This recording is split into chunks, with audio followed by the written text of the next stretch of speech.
In the midst of the Four Nations face-off, the Penguins just made a sneaky trade that is going to go under the radar because everybody's worrying about Sidney Crosby, Connor McDavid, and Nathan MacKinnon playing together on Team Canada, where Sidney Crosby was the star that shined the brightest last night in Canada's win over Team Sweden. It was an unbelievable game to watch. Sidney Crosby put on an absolute clinic. We're going to dive into his accomplishments later in the video and what he had to say after the game. But first, we have to talk about the trade that just happened earlier today that no one's going to be talking about. So we're here on Penguins Digest. We're going to break it down here for you guys today. If you haven't already subscribed to the channel, please, Penguins Digest. We're trying to get to 1,100 subscribers by the end of the week. We are very close. So keep hitting that sub button and we will keep you up to date on latest Pittsburgh Penguins news, rumors, updates, analysis, anything to do with your Pittsburgh Penguins. We got it here on Penguins Digest. So let's dive right in as we start by talking about the sneaky trade that Kyle Dubas made earlier today, acquiring an AHL player for an AHL player. Now, it might not look like much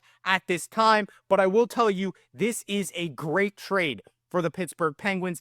Matthias Laferriere is now a Pittsburgh Penguin. He's being sent to Wilkes-Barre initially, so he's not a Pittsburgh Penguin yet. He's a Wilkes-Barre-Scranton baby Penguin. They traded him in exchange for Corey Andonovsky is who the Penguins swapped. So this is an AHL level deal, an AHL player for an AHL player. People aren't going to talk about it for that reason, but the Penguins able to acquire Matthias Laferriere, and they traded away Corey Andonovsky to the Thunderbirds. So the Thunderbirds get Andonovsky, Penguins get Laferriere. This is a really cool trade for the Pens because Laferriere actually was very successful at the QMJHL. I'm going to show you guys his stats here. He hasn't been anything crazy in the AHL. He has 70 points in 207 games. But when he played in the QMJHL, he was almost a point per game player. He averaged 0.9 points per game, 214 points in 238 games. So he's actually very effective in juniors, and then he got called up to the AHL and struggled. But that happens from time to time. He has the measurables to be a really good player. He's still 24 years old, 6'2". He's actually a really big dude, 6'2", 181, still growing into that frame. But overall, he skated in 33 games with Springfield this season for the Thunderbirds, tallying 2 goals, 8 assists, 10 points in those games. But overall, you know, he's 4 seasons into his pro career with Springfield, already has 21 goals, 49 assists, 70 points. A change of series, good for players like this. This is a guy that's really under the radar. Again, has the measurables, has the talent. He was a 6th round pick. Yep, 6th round pick, 169th overall in the 2018 draft by St. Louis. Prospect development is something the Penguins are getting better and better at. So the fact that he can play alongside really talented players at Wilkes-Barre is going to really help the trajectory of his career. So I'm excited to see what Laferriere can do for the baby Penguins, but overall, this is just a sneaky trade that Dubas made. Nobody knows who these players are. So that trade was made official earlier today around 2:30 is whenever that was announced. So if you guys didn't catch that, that's what happened. It was a minor league swap essentially by Kyle Dubas, and now Wilkes-Barre has a new player. But what I really wanted to talk to you guys about today was Sidney Crosby and what he did last night for Team Canada.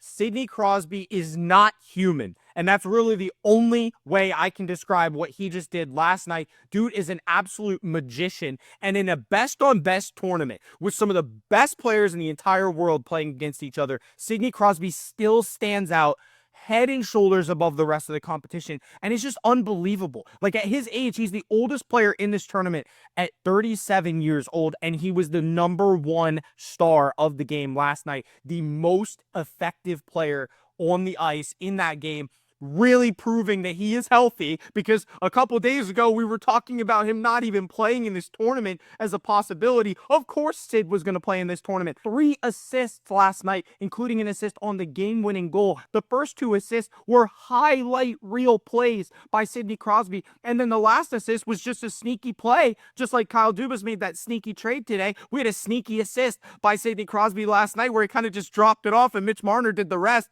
but Canada getting on the board with a W in overtime, 4-3 over Sweden.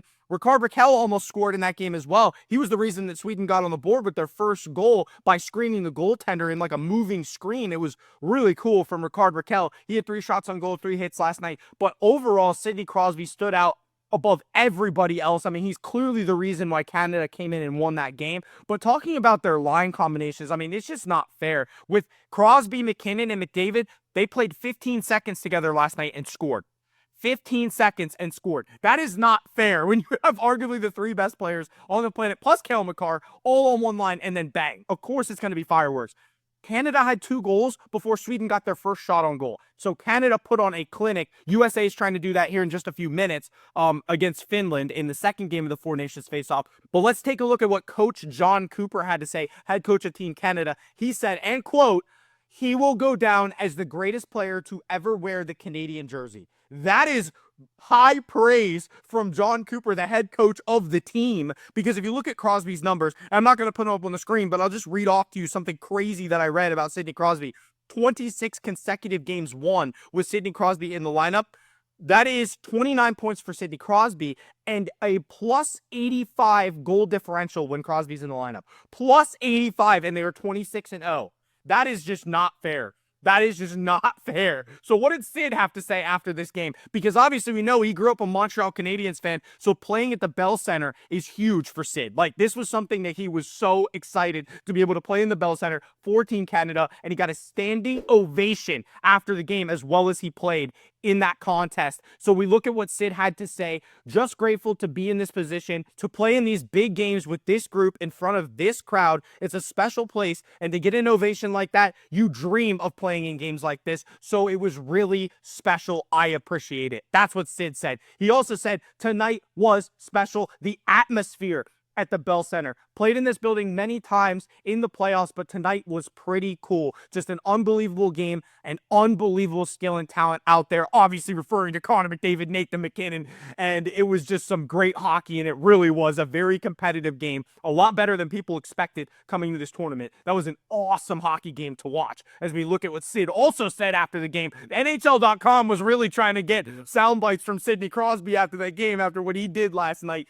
That's part of the game, he said. These are the games you want to be part of as a hockey player, and that's a big part of it, and why you put so much into it. You love it, and that's why you put so much into these big games. I mean, there's always going to be anticipation, butterflies, all those things, and that's what makes these moments great. To say that Sidney Crosby, one of the best big game hockey players in NHL history, had butterflies getting ready to play that game last night, that just tells you how seriously he's taking this, and he could take Canada all the way to the championship in this Four Nations face-off. The way that he was playing last night, I do not doubt that Canada could run the table with this tournament and just go undefeated and continue to not lose with Sidney Crosby. But we know how good he is as Penguins fans. But watching him play for Canada, I could glaze him for another hour if you guys really wanted me to, but I'm going to save your time. Let's watch the USA game tonight. Let's see how they stack up against Canada, and then let's really break it down tomorrow after I get to see what this US team has with Jack Eichel, Matthew Tkachuk, Austin Matthews, Jack Hughes, Jake Gensel. List goes on. Charlie McAvoy, Adam Fox. It's a loaded roster. So let's see if the U.S. can put up any type of fight against Canada. They're playing Finland tonight, but we got to see how they stack up against Finland first, because that's a sneaky team as well. That's a really sneaky team. So obviously we want USA Canada in the finals, but you have to win some games to get there. So this is a big one for USA tonight. I'll let you guys enjoy that. You're probably watching this video after that game. So I don't know the result yet because I'm recording this before the actual game, but I'll be back tomorrow with another video breaking down Team USA's performance and maybe talking about Team Canada a little bit more, because those are the two teams we really got to look at in this tournament. Thank you guys for watching. Subscribe to the channel, and we'll see you on the next episode of Penguins Digest.